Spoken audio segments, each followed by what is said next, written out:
What if we told you that Ibrahim Traoré's Air Burkina just launched a secret technology so powerful that it could turn the entire aviation world upside down? Well, it's happening, and the West's aviation giants, Airbus and Boeing, should be shaking in their boots. In a daring move, Traoré is catapulting Burkina Faso onto the global stage, positioning Air Burkina as a fierce new competitor.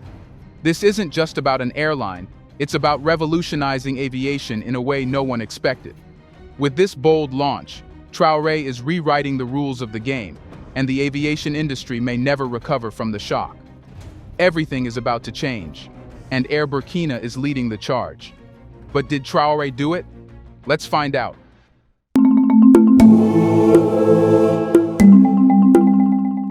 To begin with, let's explore the fundamental question. Can one bold move truly break Burkina Faso free from Western influence? First, take a look at its planes.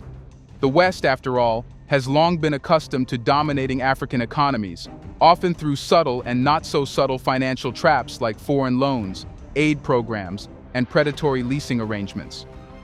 For 4 decades, Air Burkina struggled under the heavy weight of these financial traps, relying on leased aircraft from Western entities to remain operational. Leasing was painted as a pragmatic option by Western advisors, who conveniently forgot to mention that leasing agreements bleed national airlines dry over time. Imagine paying rent on something you'll never own, while sending most of your hard-earned money overseas. That's what leasing does, and it's how the West maintained control over African skies. But Traoré had a different vision, one that didn't involve being bound by such constraints. The purchase of the Embraer 190 changes everything. In one fell swoop, Burkina Faso has moved from being a nation that rents its wings to one that owns them outright. And that ownership carries more weight than just the physical plane. It's a symbol of a nation reclaiming its sovereignty. But this isn't just about a single aircraft.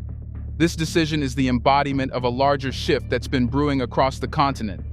Across Africa, we're witnessing the emergence of new economic alliances, driven by leaders like Traoré who see the writing on the wall. The days of Western financial hegemony are numbered. With the rise of new global powers, including China and Russia, African nations have started to explore new economic partnerships, free from the historical baggage of colonialism. Burkina Faso's pivot to purchasing a plane from a Chinese operator highlights this shift. The West may fume about Africa turning to the East for partnerships, but these new alliances are based on pragmatism, not paternalism. What does this mean for the future? It means that Burkina Faso's skies are finally its own, free from the financial chokehold of the past. And with that comes opportunity. The opportunity to forge new trade routes, develop tourism, and set the stage for further economic growth. But there's more at stake here than just economics. This is about Africa reclaiming its narrative. For too long, the West has dictated the story of African development, painting Africa as a continent dependent on foreign intervention. But the revival of Air Burkina shows that Africa doesn't need handouts. It needs the freedom to stand on its own 2 feet. But how does this fit into Burkina Faso's bigger plan of economic independence? Here's a reminder to please like and share the video and subscribe to our channel to watch more videos on Black culture, history, civilization, and identity. Let's continue now. The revival of Air Burkina is only one piece of the puzzle in President Traoré's broader vision for Burkina Faso's economic future. But what exactly is this vision? At its core, it's about economic sovereignty, the idea that Burkina Faso can and should control its destiny without relying on foreign aid or exploitative financial practices. Traoré's economic strategy is a bold rejection of the idea that African nations need to be tethered to the West to succeed. Central to this strategy is the concept of endogenous development, where economic growth is driven by internal resources and domestic industries rather than external loans or investments. Traoré's administration is taking concrete steps to build a self-sustaining economy, starting with the development of local manufacturing industries. Factories are being constructed, and import restrictions have been implemented on goods that can be produced locally. This isn't just a political move, it's a practical one. By producing goods locally, Burkina Faso not only reduces its reliance on imports, but also keeps more wealth within the country. Let's take a closer look at how this plays out in real terms.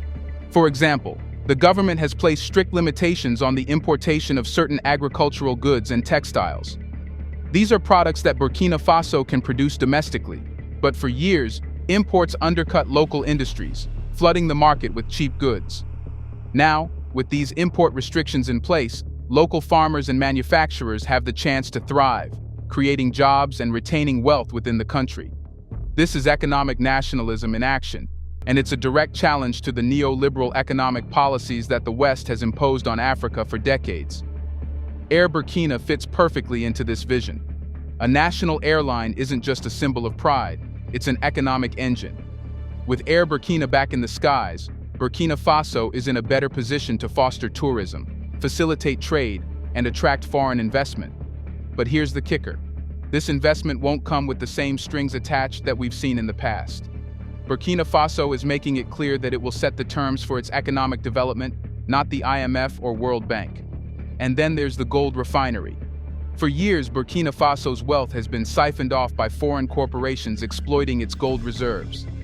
Mining companies extract the gold, ship it overseas, and pocket the majority of the profits, leaving Burkina Faso with little more than environmental degradation and a few crumbs from the table. Traoré's push for a domestic gold refinery is a game changer. By refining its gold within the country, Burkina Faso will not only keep more of the wealth generated from its resources, but also create high-paying jobs in the process. This is where Traoré's economic strategy stands out. He isn't just focused on growth, he's focused on sustainable, inclusive growth that benefits the people of Burkina Faso. And this is where the revival of Air Burkina plays a critical role. A functioning national airline boosts connectivity, both within the country and with the rest of the world. It opens up new opportunities for trade, tourism, and business, all of which feed into the broader goal of economic sovereignty. Now the question is how this impacts the West. Let's talk geopolitics. Burkina Faso's revival of Air Burkina and its pivot toward economic sovereignty is happening against the backdrop of a West in decline. For much of the 20th century, the West held unchallenged dominance over global affairs, particularly in Africa. But that dominance is crumbling, and leaders like Traoré are taking notice. The West is no longer the unchallenged superpower it once was, and nowhere is this more evident than in Africa. The rise of new global powers like China and Russia has given African nations more options than ever before. These nations don't have to rely on Western financial institutions or Western corporations to fuel their development. Traoré's decision to seek alliances with new global players like China demonstrates a rejection of the old colonial ties that once bound Burkina Faso. The West's influence is waning for several reasons. First, there's the economic factor. Western economies are facing stagnation, political division, and an increasing sense of isolationism. Meanwhile, nations like China have been growing at breakneck speed, offering new economic partnerships that don't come with the same strings attached. For African nations, this presents an opportunity to forge new paths without being weighed down by the baggage of colonialism. But it's not just about economics, it's about politics. The West has long positioned itself as the moral and political authority on global governance, but that authority is now being called into question. Western intervention in Africa has often been more about control than development, and African leaders are waking up to this reality. Traoré is part of a new generation of African leaders who are unafraid to challenge the old power structures. By aligning with new global powers and pushing for economic self-sufficiency, Traoré is signaling that Burkina Faso will no longer be a pawn in the West's geopolitical games. This realignment isn't just good for Burkina Faso, it's good for Africa as a whole. By shaking off the yoke of Western dependency, African nations are in a better position to chart their courses. The revival of Air Burkina is emblematic of this shift. No longer content to be a minor player in the global aviation industry, Burkina Faso is asserting itself as a key player in the region, ready to take advantage of the projected 9% growth in African aviation over the next 2 decades. And let's not forget the potential for new alliances. Traoré's recent push for a direct air link with Russia is a bold move that reflects the shifting dynamics of global power. While the West grapples with internal crises and declining influence, nations like Burkina Faso are forming strategic partnerships that prioritize their interests. This isn't just about flying planes, it's about establishing a new world order, one where African nations have more power and autonomy than ever before.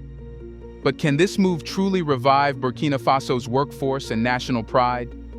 The revival of Air Burkina isn't just about geopolitics or economics, it's about people. For decades, the airline was a source of national pride, employing thousands of Burkinabe and serving as a critical part of the nation's infrastructure. But mismanagement, financial struggles, and external pressures brought the airline to its knees, leaving many Burkinabe jobless and disillusioned. But now, with Air Burkina back in the skies, there's a renewed sense of hope and possibility. Pilots, engineers, flight attendants, and ground staff are returning to work, helping to restore an industry that had been on life support. But this revival isn't just about bringing back old jobs. It's about creating new opportunities for a generation of Burkinabe who are ready to take their place in the global economy. Let's talk numbers for a moment. Reviving an airline of this scale requires thousands of skilled workers, from the pilots in the cockpit, to the engineers ensuring the planes are safe, to the ground staff managing logistics and customer service. Each of these roles represents not just a job, but an opportunity for professional growth and skill development. In a country where unemployment has long been a challenge, the revival of Air Burkina represents a lifeline for thousands of Burkinabe workers. But it's not just about jobs, it's about pride. Airlines are often seen as national symbols, representing a country's presence on the global stage.